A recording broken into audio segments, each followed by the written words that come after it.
El dirigente caucano Gaspar Marino Balanta Orejuela, gerente de una EPS y exalcalde de Santander de Quilichao, fue asesinado por hombres armados que lo atacaron con fusiles y granadas en la vía panamericana. En los mismos hechos resultó gravemente herido uno de sus escoltas.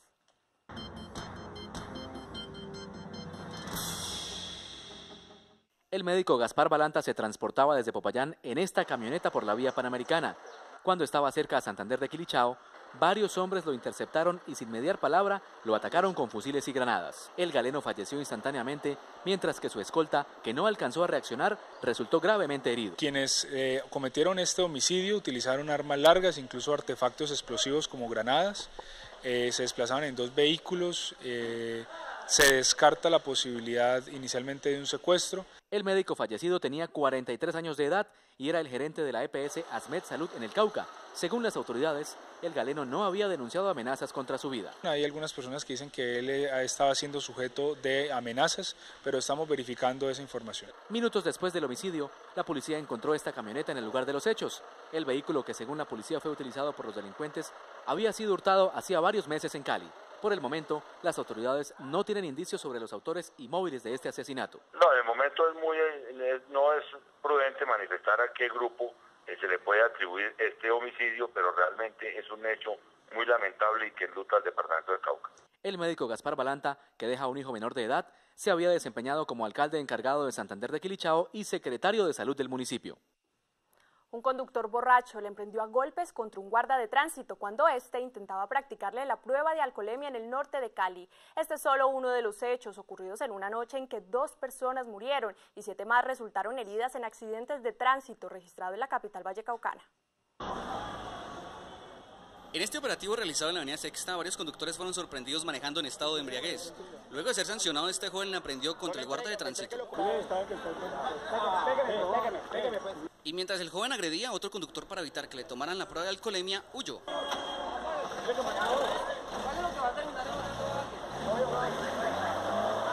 La imprudencia vial también afectó a un auxiliar de policía que fue embestido por un vehículo en pleno centro de Cali. Según los testigos, el vehículo era conducido por una mujer que huyó del sitio. Los cogió y el carro se escapó y los auxiliares quedaron ahí todos heridos. En la avenida Las Américas, mientras tanto, un guarda de seguridad que se movilizaba en una motocicleta sufrió un grave accidente. Al parecer, el tamaño de este separador es lo que ha causado que muchos motociclistas pierdan el control de su vehículo. Yo venía por la curva, bajé, cogí la curvita y me encontré con la punta de la curva del mío. Y ahí fue, me desvié, me tropecé y vine a caer al lado acá. Tiene una fractura en la pierna izquierda, más o menos el tercio distal. La accidentalidad en Cali en las últimas 12 horas ocasionó 2 muertos y 7 heridos en hechos aislados. 95 conductores fueron sancionados por conducir en estado de embriaguez. Ni siquiera los indígenas se salvan de la inseguridad en Cali. Fleteros asaltaron a integrantes de la Organización Regional Indígena del Valle, que acaban de retirar 35 millones de pesos de una entidad bancaria, e hirieron a uno de los nativos. Lo que llama la atención es que los indígenas pidieron la protección de la policía, que minutos antes los había conducido hasta su sede, ubicada en el sur de Cali. En este banco, en el sur de la ciudad, realizaron el retiro en efectivo para pagar los gastos del encuentro indígena que se realizaba en la ciudad. Para mayor seguridad pidieron acompañamiento de la policía, pero ni así se libraron de los fleteros. Suben arriba y inmediatamente le piden la plata y no le dieron ni tiempo, sino que le dan el balazo de inmediato y entonces cae al piso y después un cachazo en la cabeza y se llevan la plata. Durante el suceso no aparecieron los policías que habían prestado la seguridad durante el recorrido para evitar el atraco, lo que despertó sospechas entre los miembros de la organización indígena. 4 minutos después de que la policía no se va, pues llega y pasa lo que pasó, pues a ver, deja mucho que pensar, a ver, puede ser que la policía tenga que ver. Por su parte, las autoridades afirman que la presencia del personal de la policía llama la atención de los fleteros y que en casos como este cualquier persona es sospechosa, por eso investigan el caso. Estamos haciendo una investigación interna también frente a los hechos. Ya la misma investigación determinará si hubo algún tipo de comportamiento y de ser así, pues obviamente que los mandos aplicarán el reglamento disciplinario y penal de dado el caso a que haya lugar. La comunidad indígena tendrá que seguir realizando mingas entre sus resguardos para recoger nuevamente el dinero del cual fueron despojados. Los indígenas guambianos de Silvia le ganaron la batalla a los cultivos ilícitos y ahora, en medio de las dificultades, están dedicados a la economía legal, en actividades como el cultivo de trucha y la ganadería. Así lo comprobó un equipo de Más Pacífico durante un recorrido por esa zona del Cauca.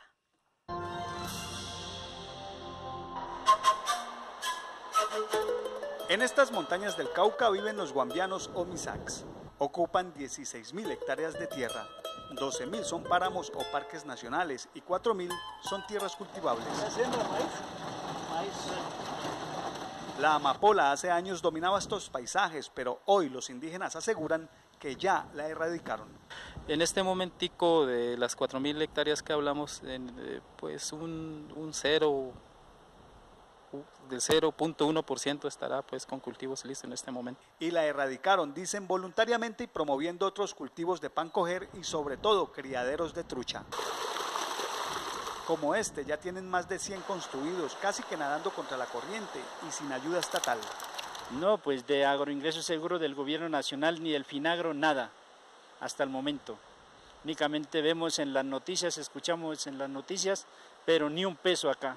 Igual dicen de este hospital, único en un resguardo indígena. Lo han levantado con pocos recursos, le faltan médicos y piden para que les ayuden a mejorar sus servicios.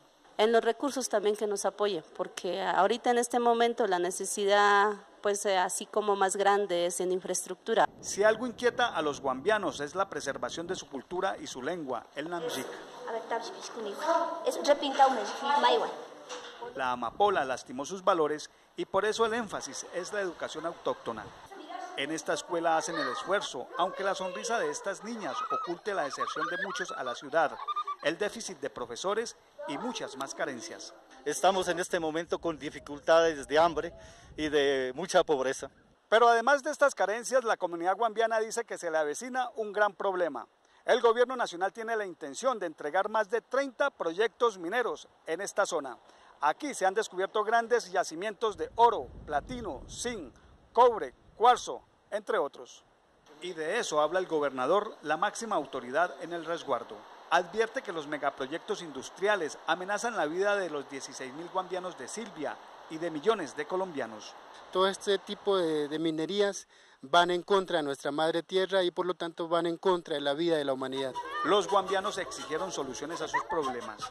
De esa forma, dicen, la amapola no regresará a sus territorios y se garantizará la supervivencia de esta, una de las culturas más ancestrales de nuestro país.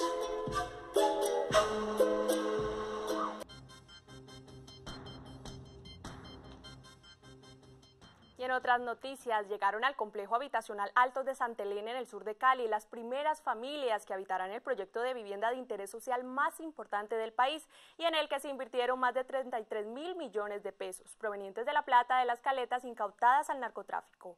Más Pacífico compartió con ellos ese feliz momento. Nerviosos, pero con el sueño de una vida nueva, los Cortés empacaron sus cosas y se despidieron de esta casa, la misma que durante 10 años fue testigo de los esfuerzos de esta familia para pagar su estancia allí. Con la nostalgia de abandonar a los vecinos y amigos, salieron a cumplir el anhelo de toda su vida, tener casa propia. Se hizo realidad este sueño, alegre porque ya sabe que es lo suyo propio, ¿no? Que todo lo que tenemos ha sido con esfuerzo. A su llegada, una comitiva encabezada por la misma ministra de Vivienda, el alcalde y el gobernador los esperaba para darles la bienvenida a su nuevo hogar, algo que ni en sus mejores sueños imaginaron. En medio del asombro y la felicidad se dispusieron a instalar sus escasas pertenencias en este lugar. La totalidad son familias que tienen ingresos por debajo de 2 salarios mínimos y 144 de ellas ingresos por debajo de 1 salario mínimo. Es toda población informal.